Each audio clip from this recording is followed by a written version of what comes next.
வணக்கம் and welcome to the show interesting info. September 5 இன்னைக்கு international charity டே அப்படின்னு சொல்லிட்டு ஒரு டேங்க. தொண்டு நிறுவனங்களுக்காக ஒரு டேவை உருவாக்கி இருந்தாலும் இது அன்னை தெரசா அவங்களுடைய நினைவாக தான் இந்த டேன்றது பயங்கர புகழ்பெற்ற ஒன்றா பார்க்கப்படுது. அல்பேனியாவில் பார்த்தீங்கன்னா ரொம்ப இம்பார்ட்டண்டான ஒரு டேவாக இது இருக்குது. ஏன்னா அல்பேனியாவில் இருக்கக்கூடிய மேஸ்டோனியாவில் தான் பார்த்தீங்கன்னா இவங்க குடும்பமாக வாழ்ந்துக்கிட்டு இருந்தாங்க. அண்ட் இவங்களோட இயற்பெயர் பார்த்தீங்கன்னா ஆஞ்சிசி கோன்சே அப்படிங்கிறது தான் உண்மையான நேமு. அதுக்கப்புறமா தான் பார்த்தீங்கன்னா அன்னை தெரசான்னு மாற்றிக்கிட்டாங்க. அண்ட் இந்த கோன்சே அப்படின்ற ஒரு நேமுக்கு வந்து பார்த்தீங்கன்னா மலர் முட்டு அப்படின்ற ஒரு கான்செப்ட் அதை மொழிபெயர்த்தனா நமக்கு கிடைக்கும். சரி, இப்படி அன்னை தெரசா அப்படின்னு வந்ததுக்கப்புறம் கொல்கத்தாவுக்கு இவங்க வந்ததுக்கப்புறம் பார்த்தீங்கன்னா ஏகப்பட்ட நிறுவனங்களை நிறுவி அதன் மூலமாக நிறைய பேருக்கு ஹெல்ப் பண்ணாங்க. அதே மாதிரி இந்த தொழுநோயில் பாதிக்கப்பட்டவங்க மற்றவங்களாம் தொடர்றதுக்கே பயந்த நிறைய வியாதிகளை பாதிக்கப்பட்டவங்களாம் பார்த்தீங்கன்னா இவங்க தொட்டு அதுக்கான ஆறுதல்களை சொன்னாங்க அப்படின்னு சொல்லிட்டு அவங்க மேலே நிறைய விதமான பாசிட்டிவான விஷயங்கள் இருக்குது. நிறைய பேருக்கு உணவு அளிச்சிருக்கிறாங்க, நிறைய பேர்களுடைய வாழ்க்கையை மாற்றிருக்காங்க அப்படின்னு சொல்லிட்டு இப்படி பாசிட்டிவாக நிறைய விஷயங்கள் இருந்தாலும் நெகட்டிவாக கூட நிறைய இவங்களை பற்றி சொல்லுவாங்க. ஒன்று, இந்த மதம் சார்ந்த விஷயங்கள் இவங்க திணிக்கிறதுக்காக முற்பட்டாங்க. ஏன் இவங்களோட இறந்ததுக்கப்புறம் அவ்வளோ $$1 மில்லியன் இவங்களுடைய அக்கௌண்ட்டில் இருந்துச்சு, அதெல்லாம் யூஸ் பண்ணி இங்கே ஒரு ஹாஸ்பிட்டலை கூட ஓப்பன் பண்ணியிருக்காங்க, ஏன் அதெல்லாம் பண்ணலை அப்படின்னு சொல்லிட்டு நெகட்டிவான கருத்துக்களும் இருக்குது. இது எல்லாத்தையும் நம்ம ஆல்ரெடி பார்த்துருப்போம். அண்ட் 1979 அமெரிக்கான நோபல் பரிசும் இவங்க பெற்றாங்க. உலகம் முழுக்க ரொம்ப ஃபேமஸான ஒரு பர்சனாகவும் இவங்க இருக்கிறாங்க. 2012 பார்த்தீங்கன்னா ஐக்கிய நாடுகள் சபையால் தான் பார்த்தீங்கன்னா இவங்களுக்காக இந்த டேவை வந்து உருவாகினாங்க. இன்றைக்கி உலகம் முழுக்க கிட்டத்தட்ட 133க்கும் மேற்பட்ட நாடுகளில் இவங்களுக்கு இந்த ட்ரஸ்ட் ஆனது இயங்கிக்கிட்டு இருக்குது. அது மூலமாக இந்த HIV தொழுநோய் காசநோயால் பாதிக்கப்பட்டவங்களுக்கு ஆதரவுன்றது கிடைச்சிட்டே இருக்குது. ஸோ என்னதான் பாசிட்டிவ் நெகட்டிவ்ன்றது எல்லா மனிதர்களுக்கும் இருக்க தான் செய்யும். அப்படிப்பட்ட ஒரு பர்சனாக இருந்தாலுமே கூட பல பேருனுடைய வாழ்க்கையில் மற்றவங்களாம் தொடர்றது கூட பயந்த ஒரு வியாதியில் இருக்கவங்களுக்கு ஒரு ஆறுதல் கொடுக்குறது எவ்வளோ பெரிய கான்செப்ட். அப்படிப்பட்ட ஒருத்தவங்களை வந்து கொண்டாடணுன்றதுக்காக அவங்களோட நினைவுகால உருவாக்கப்பட்ட ஒரு தினம் தான் பார்த்தீங்கன்னா இன்டர்நேஷனல் சேரிட்டி டே அப்படின்னு சொல்லிட்டு ஒரு டே வந்து அனுசரிக்கிறாங்க September 5. Next day of language day அப்படின்னு சொல்லிட்டு கஜகஸ்தானில் ஒரு டேங்க. இது வந்து அவங்க நாட்டை பொறுத்த வரைக்கும் பார்த்தீங்கன்னா கசாக் அப்படின்ற லாங்குவேஜ் ரொம்ப இம்பார்ட்டண்ட்டாக பரவலாக பேசப்படுற ஒரு லாங்குவேஜாக இருந்தாலும் ரஷ்ய மொழி தான் பார்த்தீங்கன்னா இந்த அலுவலக மொழின்னு சொல்லுவோம்ல, அதை வந்து அவங்க யூஸ் பண்ணிக்கிட்டு இருக்காங்க. அதை தாண்டி உஸ்பெக்கு, டாடரு, உய்குரு, கொரியன் அப்படின்னு சொல்லிட்டு ஏகப்பட்ட லாங்குவேஜ் இருக்குது. எல்லா லாங்குவேஜும் நம்ம வந்து கொண்டாடப்பட வேண்டியது தான். அது அவங்களுடைய கலாச்சாரத்துக்கும் அவங்களுடைய பாரம்பரியமான ஒரு விஷயன்றதுனால அதை செலிப்ரேட் பண்ணுறதுக்காக 1998 ஜனாதிபதியாக உருவாக்கப்படுத்தினதான். எதனால் இந்த டேட்டை அவங்க சூஸ் பண்ணாங்க அப்படின்னா அக்மெத் பைதூர் சினோலின் அப்படின்ற ஒரு பர்சனு, இவர் ஒரு மிக சிறந்த ஒரு கல்வியாளராக இருந்த ஒரு கசாக் லாங்குவேஜில் பயங்கரமான ஒரு ஃபேமஸான ஒரு பர்சனு. அதனால தான் அவருடைய பர்த்டேக்காக இந்த டேட்டை வந்து சூஸ் பண்ணியிருக்காங்க. இப்படி அவங்க நாட்டில் இருக்கக்கூடிய எல்லா ஸ்கூல்லையும் பார்த்தீங்கன்னா இன்றைக்கி பயங்கரமான செலிப்ரேஷன்றது அந்த லாங்குவேஜை கொண்டாடுறதுக்காக உருவாக்கப்பட்ட ஒரு டேவாக வந்து செலிப்ரேட் பண்ணுறாங்க. டே ஆஃப் லாங்குவேஜ்னு சொல்லிட்டு கஜகஸ்தானில் செப்டம்பர் 5. நெக்ஸ்ட் டீச்சர்ஸ் டேன்னு சொல்லிட்டு இந்தியாவில் ஒரு டே வந்து செலிப்ரேட் பண்ணுறாங்க. சர்வப்பள்ளி ராதாகிருஷ்ணனுடைய பர்த்டே தான் செலிப்ரேட் பண்ணுறாங்க. நம்ம எல்லாருக்கும் தெரிஞ்சது தான். இவர் முதல் துணை ஜனாதிபதியாக இருந்தார். அதுக்கப்புறம் 2வது ஜனாதிபதியாகவும் தேர்ந்தெடுக்கப்பட்டார். ஒரு ஆசிரியராக கல்கத்தா, அப்புறம் ஆஸ்ஃபோர்டு, அப்புறம் ஆந்திரா அப்படின்னு சொல்லி ஏகப்பட்ட இடங்களில் ஆசிரியராக அவர் வேலை செஞ்சுருந்தார். அப்படிப்பட்ட பர்சன் ஜனாதிபதியாக இருக்காரு அப்படின்னும் பொழுது அதை நம்ம கொண்டாடி ஆகணும் அப்படின்ற ஒரு கான்செப்ட் எழுந்துச்சு. 1962 பார்த்தீங்கன்னா குடியரசுத் தலைவராக ஒரு பதவி ஏற்ற நாளை கொண்டாடணும் அப்படின்ற ஒரு கான்செப்ட் இருந்தது. ஆனால் ஒரு ஆசிரியராக இருந்தவர் ஜனாதிபதியாக மாறிருக்காருன்னா அப்போ அது சிறப்பிக்கிற அளவுக்கான ஒரு டேவாக இருக்கணும்னு சொல்லிட்டு இந்த டீச்சர்ஸ் டேவாக அவருடைய பர்த்டேவை மாற்றினாங்க. அண்ட் இவரை பற்றியும் நிறைய பாசிட்டிவான விஷயங்களும் இருக்குது, நெகட்டிவான விஷயங்களும் இருக்குதுங்க. இப்போ இவரை பற்றி பாசிட்டிவான விஷயங்களாக என்ன சொல்லுவாங்க அப்படின்னு பார்த்தீங்கன்னா, இவர் 1949 1952 இடைப்பட்ட காலத்தில் சோவியத்தினுடைய தூதராக இவர் இருந்தார். அண்ட் அதே மாதிரி பார்த்தீங்கன்னா நிறைய இடங்களில் பல்கலைக்கழகங்களில் ஆசிரியராகவும் பணியாற்றியிருக்காரு.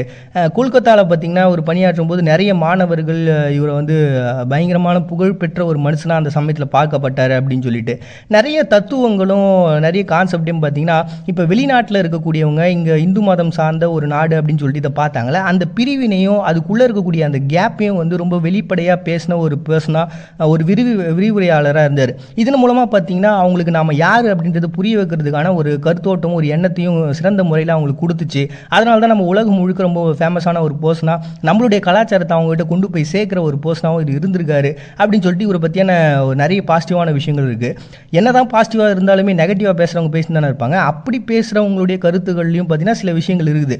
என்னென்னு பார்த்தீங்கன்னா இவர் இந்த சுதந்திர போராட்டத்தில் பெரிய லெவலோட ஈடுபாடு இல்லை அப்படின்னாலும் அதுக்கப்புறம் வந்து சுதந்திரம் அடைஞ்சதுக்கப்புறம் பார்த்தீங்கன்னா இவரோட ஈடுபாடுன்றது அரசியலில் வந்துருக்குது. அண்ட் இன்னொரு பக்கம் பார்த்தீங்கன்னா கல்கத்தாவில் ஒரு மாணவர் ஒரு ஆய்வறிக்கையை கொடுத்துருக்காரு. அந்த ஆய்வறிக்கை தான் பார்த்தீங்கன்னா இவர் வந்து இந்திய தத்துவம் சொல்லிட்டு 2 புத்தகங்களாக வந்து வெளியிட்டிருக்காங்க. இங்கிலாந்தில் அதை வந்து கொடுத்துருக்காரு அப்படின்ட்டு. அதுக்கப்புறம் அதை பற்றி கேஸ்லாம் போயிருக்கு. அதுக்கப்புறம் அந்த பர்சனுக்கு ஒரு 10,000 ரூபாய் வந்து கொடுத்து அந்த கேஸுன்றது வாபஸும் பெறப்பட்டுச்சு. இப்படிப்பட்ட ஒரு கான்செப்ட் இருக்கும்பொழுது ஒரு மாணவருடைய ஆய்வறிக்கையை தான் புத்தகங்களாக வெளியிட்டிருக்காங்க அப்படின்ற மாதிரியான கான்செப்டும் இவர் சம்மந்தத்தில் இந்த மாதிரியான நெகட்டிவான கான்செப்டும் பார்த்தீங்கன்னா உலா வந்துட்டு தான் இருக்குது. ஸோ ஆசிரியர் தினன்றது குரு பூர்ணிமாவில் தான் நம்ம செலிப்ரேட் பண்ணோம். ஆனால் இந்த டேட் நம்ம சூஸ் பண்ணுறதுன்றது நம்ம ஏற்றுக்க முடியாதுன்னு சொல்லிட்டு இவரை பற்றி நெகட்டிவாக சொல்லக்கூடியவங்களோட ஒரு எண்ணிக்கையாக இருங்க. இன்றைக்கி எந்த கான்செப்ட் இருந்தாலுமே கூட டீச்சர்ஸுக்காக ஒரு டே, அவ்வளோதான் கான்செப்ட்டு. ஏன்னா இன்றைக்கி நம்ம எவ்வளோ பெரிய ஆளாக நம்ம வளர்ந்துருந்தாலும் சரி, பெரிய இடங்களில் நம்ம சாதனைகளை புரிஞ்சாலும் சரி, சின்ன வயசுலேருந்து நம்மளை ஆளாக்குன்னா அந்த டீச்சர்ஸ் தான் காரணமாக இருப்பாங்க. என்னதான் அவங்களுடைய முகம் நமக்கு ஞாபகம் இல்லைனாலும், அவங்க பேர் ஞாபகம் இல்லைனாலும், அவங்க கொடுத்துட்டு போன அந்த பேசிக்கான அறிவை வச்சு தான் பார்த்தீங்கன்னா இவ்வளோ பெரிய பரந்த ஒரு சிந்தனையை நம்ம உருவாக்குறதுக்கு காரணமாக அமைஞ்சது. ஒரு சின்ன எக்ஸாம்பிள் நான் சொல்லி ஆகணும்னு நினைக்கிறேன். சின்ன வயசாக இருந்தப்போ பார்த்தீங்கன்னா 3வது 4வது படிச்சிருந்தேன். அப்போது ஸ்கூல்லாம் வந்து ஓப்பன் பண்ணுறதுக்கு நாங்கள் தான் போய் சாவி எடுத்துகிட்டு போய் ஓப்பன் பண்ணுவோம். அப்போ வந்து டீச்சர்ஸ் வந்தப்போ என்கிட்ட கேட்டாங்க, நீ வச்சிருக்க அந்த தண்ணி கலர் என்ன அப்படின்ட்டு. அப்போ அந்த ஹெச்எம் டீச்சர் கேட்ட உடனே நான் அதுக்கு என்ன சொல்கிறதுன்னு தெரியாமல் அந்த பாட்டிலில் இருந்த கலர் அப்படியே சொல்லிட்டேன். அதுக்கப்புறம் தான் அவங்க என்கிட்ட சொன்னாங்க, தண்ணிக்குன்னு தனிப்பட்ட கலர்லாம் கிடையாது, அது எந்த இடத்துல இருக்கோ அந்த கலரை அது வந்து பிரதிபலிக்கும் அப்படின்ட்டு. அன்றைக்கி அவங்க சொல்லிட்டு போனது இன்றைக்கி வரைக்கும் எனக்கு நினைவில் இருக்குது. அப்படிப்பட்ட சிறந்த ஆசிரியர்கள் தான் பார்த்தீங்கன்னா இன்றைக்கி நம்ம எல்லாரையுமே பெரிய ஆளாக மாற்றிருக்கக்கூடிய ஒரு மிகப்பெரிய ஆயுதங்கள். அப்படிப்பட்ட அந்த ஆசிரியர்களை கொண்டாடுறதுக்கான ஒரு டே தான் பார்த்தீங்கன்னா இன்றைக்கி டீச்சர்ஸ் டேன்னு சொல்லிட்டு இந்தியா செலிப்ரேட் பண்ணுறோம் செப்டம்பர் 5. நெக்ஸ்ட் இன்ஜினியர்ஸ் டே அப்படின்னு சொல்லிட்டு எகிப்தில் ஒரு டேங்க. எகிப்தை பொறுத்த வரைக்கும் இது வருஷம் பயங்கர பிரம்மாண்டமான ஒரு டேவாக தான் இருக்குது. ஒரு 250 திட்டங்களை வச்சு முதல்ல வந்து பார்த்திங்கன்னா இதை ஸ்டார்ட் பண்ணாங்க. அதன் மூலமாக தன்னுடைய கண்டுபிடிப்புகளையும் அவங்களுடைய கான்செப்டை வந்து சந்தைப்படுத்துறதுக்கான ஒரு டேவாக இது இருந்தது. ஆனால் இது வந்து சும்மா ஒரு கண் துடைப்புக்காக தான் பண்ணுறாங்க அப்படின்னு சொல்லி இதை பற்றி நெகட்டிவான கான்செப்ட்லாம் இருக்குது. பட் ஆனால் பேசிக்காக இந்த இன்ஜினியர்ஸ் டே அவங்க செலிப்ரேட் பண்ணுறதுக்கான கான்செப்ட் என்னன்னா, அவங்களுடைய படைப்புகளையும் அவங்களுடைய அந்த சிந்தனைகளையும் பார்த்திங்கன்னா ஒரு சேல் பண்ணுறதுக்கான ஒரு பிளேஸாக இது ஒரு அமையக்கூடிய ஒரு அமைப்பாக, ஒரு கூட்டமைப்பாக இருக்குது. அதனால தான் ஏகப்பட்ட இன்ஜினியர்ஸ் இந்த நாளில் ஒன்றா சேர்ந்து அவங்களுடைய படைப்புகளை முன்வைக்கிறாங்க. ஸோ இம்பார்ட்டண்டான ஒரு டேவாக தான் பார்த்தீங்கன்னா இன்ஜினியர்ஸ் டே அப்படின்னு சொல்லிட்டு எகிப்தில் ஒரு டே செலிப்ரேட் பண்ணுறாங்க செப்டம்பர் 5. நெக்ஸ்ட் வேர்ல்டு சமோசா டே அப்படின்னு சொல்லிட்டு ஒரு டேங்க. சமோசாவை பொறுத்த வரைக்கும் நம்ம நாட்டில் பயங்கர ஃபேமஸ். இந்த நேமும் கூட இந்தியாவிலேருந்து தான் உருவாச்சுன்றது எல்லாருக்கும் தெரிஞ்சது தான். பட் ஆனால் உண்மையாகவே பார்த்தீங்கன்னா 13-14ஆம் நூற்றாண்டுகளில் சுல்தான்கள் மூலமாக தான் இந்தியாவுக்கு வந்து இது வந்திருக்கு. அதுக்கப்புறமா இங்கேருந்து தான் பார்த்தீங்கன்னா ஏகப்பட்ட நாடுகளுக்கு இது பரவி இருக்கு. அண்ட் இன்றைக்கி வந்து பார்த்தீங்கன்னா பங்களாதேஷ், நேபாளம், மாலத்தீவு, பாகிஸ்தான்லாம் பார்த்தீங்கன்னா ரொம்ப இம்பார்ட்டண்ட்டான ஒரு நொறுக்கி தீனியாக இதை வந்து சாப்பிட்டு இருக்கிறாங்க. அண்ட் பாகிஸ்தானை பொறுத்த வரைக்கும் பார்த்தீங்கன்னா மாட்டு இறைச்சி அது உள்ளே வச்சு சாப்பிட்றது அவங்களுடைய கலாச்சாரத்துக்கு ஏற்ற மாதிரி அவங்களுக்கு பிடிச்ச மாதிரி அதை பண்ணிக்கிறாங்க.